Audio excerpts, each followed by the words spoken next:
السلام عليكم ورحمة الله وبركاته. النهاردة إن شاء الله هنتعلم طريقة عمل غرزة الحشو أو الغرزة البسيطة أو السنجل كروشيه. عشان نعمل الغرزة دي أول حاجة أنا هحتاج نعملها بديهي، يعني احنا نعمل غرزة السلسلة. طيب عشان نعمل غرزة السلسلة هنعمل ايه؟ هنعمل الأول العقدة الأولانية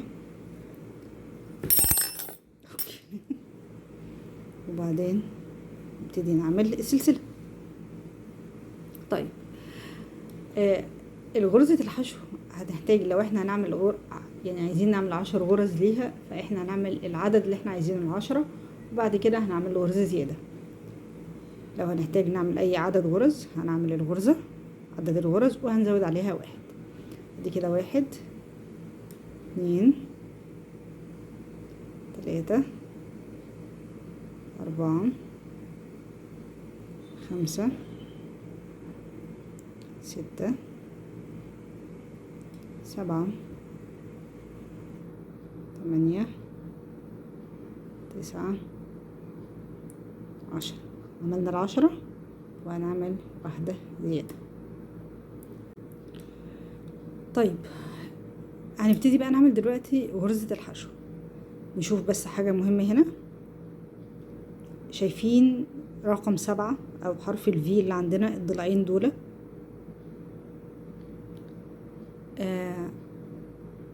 احنا دلوقتي هنشتغل في ضلع منهم. الاول احنا مش هنشتغل في الغرزة اللي هنا دي اللي في الاول خالص، لا احنا هنشتغل في الغرزة اللي بعديها. واحنا هنا في عندنا الضلعين دول اسمهم اللوب، في فرونت لوب وباك لوب، او الحلقة اللي قدام والحلقة اللي ورا. الحلقة اللي قدام اللي هي دي، الحلقة اللي ورا اللي هي دي. فاحنا بنشتغل الغرزة الحشو بتاعتنا من الحلقة اللي ورا او الباك لوب. زي ما قلنا هنسيب الغرزة الاولانية اللي هي في الاخر خالص دي اللي احنا عاملينها، اللي هي هتبقى اضيق واحدة، يعني انتوا تعرفوها لما تلاقوها ان هي ضيقة جدا انتوا مش هتعرفوا تدخلوا الابرة فيها. وهنبتدي في اللي بعديها دي. هنا بندخل الابرة بتاعتنا في اللوب دي او في الحلقة دي ونلف كده. طلع الابرة بقى معانا 2 على الابرة، نروح جايبين لفة تانية او خيط تاني ونمرر الخيط في الاتنين بالمنظر ده. عملنا الكلام ده كله، عرفنا ان دي كده عملنا اول غرزة. طيب عايزين نعلمها بقى، نحط الماركر، خصوصا لو احنا انتوا زي حالاتي لسه بتتعلموا كروشيه جديد. انا جايبه لكم الدبوس ده لان انا عجبني قوي في كماركر للكروشيه. بوسع حته صغنطوطه كده منه عشان يبقى سهل ان انا ادخله، وهدخله هنا ما بين فرعين الغرزه، لان كده انا علمت ان دي بالنسبه لي الغرزه الاولانيه. وهشتغل الغرز اللي بعد كده. طيب احنا دي الغرزه اللي احنا اشتغلناها، نشتغل اللي بعديها. ندخل الابره هنا، هنلقط الفتله ونعديها، وبعدين هنلقط الفتله تاني ونعديها ما بين الاتنين، وكده احنا عملنا الغرزه التانية. اللي بعديها دخلناها في الحلقه اللي ورا، لقطنا الخيط وعديناه بقى في 2.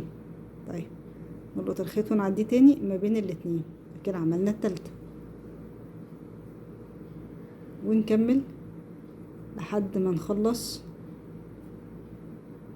سوري بقى كده ايه، عملنا حاجه غلط. ماشي تاني، ادي 1 وادي 2 تاني، ادي 1 وادي 2. ممكن تستعملوا طريقة العد دي لحد ما تتقنوا الموضوع شوية. 1 2 1 2.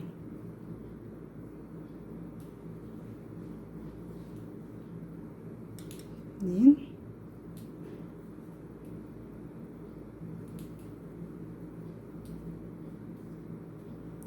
واحد، دي اخر غرزة. 1 2 2. حلو اوي كده. احنا عملنا الغرز بتاعتنا. تيجوا نعد مع بعض: 1 2 3 4 5 6 7 8 9 10. حلو، دول 10 غرز اللي احنا عملنا بيهم الصف الاولاني، او اللي احنا هنعمل بيه غرزة الحشو. حلو. طيب نبتدي بقى نشتغل الصف التاني. اللي احنا في الصف التاني هندخل في الغرزة ذات نفسها، مش هندخل في الباك لوب، او مش هندخل في الحلقة اللي ورا.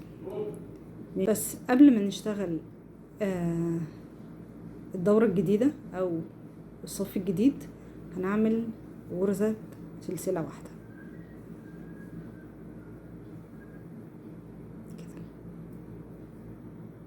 كده. عملنا غرزة كمان، ونبتدي نعمل اللفة التانية او الدورة التانية. هندف الشغل بتاعنا بالمنظر ده كده. احنا دلوقتي هنا كده هنبتدي ان احنا نشتغل في داخل الغرزة بقى، داخل اللفتين. قبل ما اشتغل عايزة بس اوريكم ان احنا بقى عندنا كام غرزة: 1 2 3 4 5 6 7 8 9 10 11. ليه 11؟ لان احنا بعد ما عملنا ال10 غرز بتوعنا قبل ما نبتدي الصف التاني، احنا زودنا اهي بتاعت سلسلة. احنا مش هنشتغل هنا، احنا هنشتغل في اللي بعديها.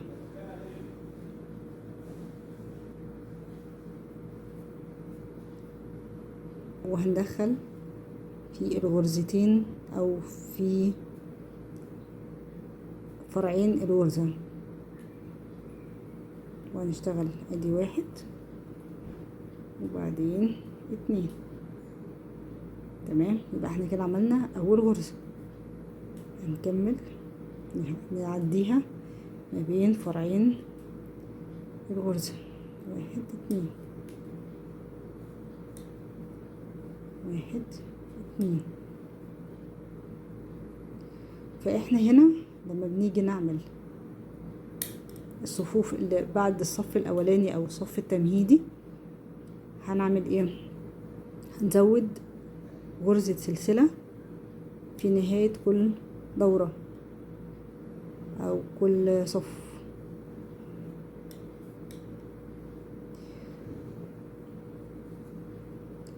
واهمية ان احنا نحط ماركر في بداية الغرزة اللي احنا عملناها هتبان، خصوصا لو انتوا لسه مبتدئين زي كده ولسه شكل الغرز بالنسبة لكم مش اسهل حاجة. شايفين دي البداية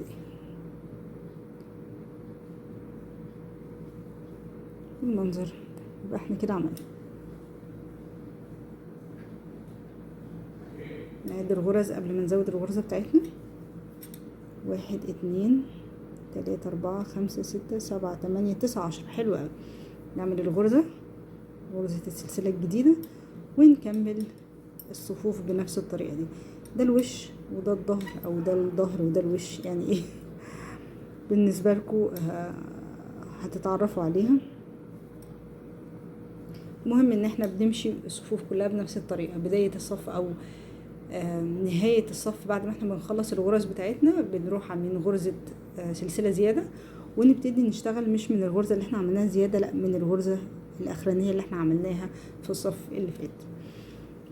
بس دي غرزة الحشو اللي بيكون مختلف فيها بس اول صف، ان احنا اول صف بندخل الابرة بتاعتنا مش بين فرعين الغرزة، لان مش بيكون في غرزة لسه بالمعنى المتعارف عليه، يعني بيكون لسه غرزة السلسلة اللي هي بتكون بداية الصفوف خالص. وقتها احنا بندخل الابرة بتاعتنا في بداية في اللوب، الباك لوب او الحلقة الخلفية، اللي هي بيكون الفرع بتاع الفرع واحد من فرعين السلسلة، من فرعين غرزة السلسلة. وبندخل الابرة بره، نلقط الخيط ونطلعه، وبعدين ندخله تاني نلقط الخيط ونطلعه ما بين اللفتين اللي احنا بنبقوا سايبينهم على الابرة. بس دي غرزة الحشو او الغرزة البسيطة، او قلنا عليها السنجل كروشيه. واتمنى ان انتوا تكونوا استفدتوا. ما تنسوش اللايك والشير والسبسكرايب عشان دعمكم مهم جدا بالنسبة لي. وبالتوفيق.